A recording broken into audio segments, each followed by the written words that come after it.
పోతీఫెరో భార్య దగ్గర కులకటం మొదలు పెడితే యోసేపు,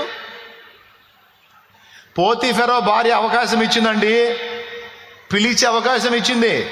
రారా హాయిగా పాపం చేద్దాం, ఇంట్లో సొమ్మంతా పెడతాను, తిని ఎంజాయ్గా బతుకుదురు కదా, మంచిగా ఉంటుందిరా లైఫ్, రారా అబ్బాయి అని. యోసేపు కక్కుర్తిపడి ప్రలోభానికి లోనై ఒకవేళ అక్కడే బెండై ఆగిపోతే, ఆ పాపానికి చోటిచ్చి ఆగిపోతే ఏమయ్యేవాడో తెలుసా?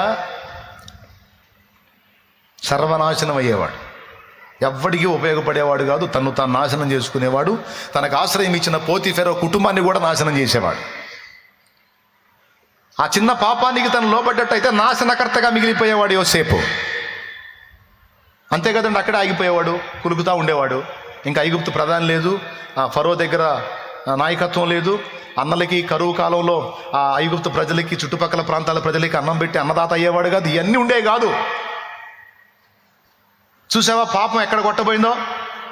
పాపం అలా పట్టుకుంటుంది అన్నమాట. కీలకమైన పాయింట్ల్లో పాపం ఆకర్షిస్తుంది. అవన్నీ వద్దురా బాబు, ఇదిగో ఈ మనిషి దొరికింది, ఈమెతో ఎంజాయ్ చేయి, పైసలు ఇస్తుంది, తిను, ఆనందించు, మునుగు, తేలు, ఈ కుటుంబాన్ని నాశనం చేయి, నిన్ను నాశనం చేసుకో, సూపర్గా ఉంటుంది, మజాగా ఉంటుంది, భలేగా ఉంటుంది, ఎంజాయ్, రారా అని పిలిచింది పాపం. పోవే, పో, నాకొద్దు, నాకొద్దు, నా ప్రభు వద్దన్నాడు, నా ప్రభుకి ఇష్టం లేని పని నాకొద్దు. వార్నింగ్. మళ్ళీ చూడు, పాపం లొంగనందుకు బెదిరింపు కూడా వచ్చి, రే పాపానికి లొంగకపోతే నీ అంతు తేలుద్ది, నిన్ను జైలు పాలు చేస్తా, ఆడది అబద్ధం ఆడితే గోడగట్టినట్టుంటుంది, నీకు మామూలుగా ఉండదు, నీ మీద నెపం వేస్తా, నీ అంతు తేలుస్తా అంది. నీ చేతనైంది చేసుకో, నేను మాత్రం ఆ నీచానికి తలొంచను అని పాపముతో రాజీ పడలా. అంటే తన లైఫ్లో ఒక టర్నింగ్ పాయింట్ అది. ఆ టర్నింగ్లో తను పాపానికి తల ఉంచలా. అది ఎంత ప్లస్ అయిందంటే, ఒక్క దెబ్బతో ఎంతమందికి దీవెనంటే తరతరాలకు దీవెనగా మారిపోయాడు ఆయన. లక్షలాది ప్రజలకు దీవెనగా మారిపోయాడు. అందుకే చెప్తాడు దేవుడు, రే వద్దు, బెండ వద్దు నాన్న, పాపానికి బెండ వద్దురా, అల్పకాల పాపభోగాన్ని ప్రేమించొద్దురా. అసలు ఎట్లా ఉంటుందో తెలుసా? లైఫ్ లాంగ్ సరిపోయిద్దిరా బాబు ఈ మనిషి, అబ్బా సరిపోతాడు ఇతను, అబ్బో సరిపోతుంది ఈమె, ఇంకా నాకేం అవసరంలా, అబ్బో నాకు మామూలు మనిషి దొరకలా, అబ్బో నాకు మామూలోడు దొరకలా, అబ్బో ఇక మామూలు సుఖం కాదు, ఇక జీవితంలో దిగులు లేదు, లైఫ్ సెట్లు. నీ బొందన్నారా బొంద.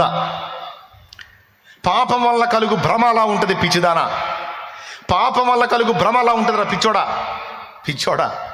వెరీ డేంజర్ నాన్న. ప్రలోభానికి లోబడితే నాశనమే నాయన. ఎప్పుడు పాపము దీవెన దాదు, పాపం ఎప్పుడు గాయమే మిగులుస్తుంది, నొప్పినే కలిగిస్తుంది. దాని జాతి లక్షణం అది. అర్థమైందా? నీతి, పరిశుద్ధత, పవిత్రత ఎప్పటికీ ఆశీర్వాద కారణం. అదే ఇంకొకరోడు కట్టడానికి ఛాన్స్ వస్తే, ఇంకొకటి కట్టడానికి ఛాన్స్ వస్తే, యోసేపు కాకుండా కక్కుర్తోడికి ఎవడికన్నా ఛాన్స్ వస్తే ఆడే కూర్చునేవాడు. సరే అమ్మగారు, ఇంకా అంతకంటే కావాల్సింది ఏముందండి, మరి మీరేమో మరి ఇక నన్ను ఇష్టపడ్డారు, మరి ఇక నాలంటి వాడు మరి లేకపోతేనే కదా, కాబట్టి మరి ఇక దాన్ని ఏముంది కానీ మరి మీ మాట తీసేయకూడదు కదా అని బెండ్ అయితే నాశనమే. ఈరోజు నువ్వు నచ్చావు, నీకు బెండ్ అయింది, భర్తను మోసగించడానికి ఇష్టపడింది, రేపు ఇంకొకటి నచ్చుతాడు, నిన్ను భర్తని మోసం చేసి ఇంకొకటి వైపు చూసిద్ది, వాడి మీద ఇరిటేట్ కలిగిద్ది, ఇంకొకటి నచ్చుతాడు, నిన్ను వీడిని వాడిని మొత్తం వాళ్ళు ఇంకొకడిని. ఎక్కడ నమ్మకరా? తన భర్తకు నమ్మకంగా లేని స్త్రీ నీకెలా నమ్మకంగా ఉండగలిగిద్దిరా నిద్రమోహోడ అని అనొచ్చు, కానీ నేను అనలే. దేవునికి స్తోత్రం, హల్లెలూయా. కానీ నీకట్టుండదు. నీకెట్టుండదు తెలుసా? తేలిపోతుంటుంది, స్వర్గలోకాల్లో తేలిపోతుంటుందిరా నీకు మత్తు తమ్ముడా. కానీ దెబ్బ పడ్డ తర్వాత దిమ్మ తిరిగి అప్పుడు ఏడ్చుకుంటూ కూర్చుంటావు. అప్పుడు ఎంత మొత్తుకున్నారా? అందుకే యోసేపు పాపమును అసహించుకున్నందున ధన్యచరితుడయ్యాడు. నీతికై నిలబడినందున చెరసాల పాలు కావటానికి ఇష్టపడ్డాడు అని బెండవల ధన్యుడయ్యాడు. తనను అమ్ముకున్న అన్నలకు అన్నదాత అయ్యాడు. తనకు ఆశ్రయం ఇచ్చిన ఐగుప్తు రాజైన ఫరోకి దీవెనకరమయ్యాడు. ఐగుప్తు ప్రజలందరికీ ఆశీర్వాదకరమయ్యాడు. నేను చెప్పనా, ఒకవేళ యోసేపు అక్కడ నిలబడకపోతే ఇశ్రాయేలు 12 గోత్రాలు ఉండేవి కావు. తెలుసా మీకు ఆ సంగతి? యోసేపు అక్కడ ఉండకపోతే ఇశ్రాయేలు 12 గోత్రాలు ఉండేవి కావు. కరువు కాలంలో, 7 ఏళ్ల కరువులో మొత్తం చచ్చేవాళ్ళు.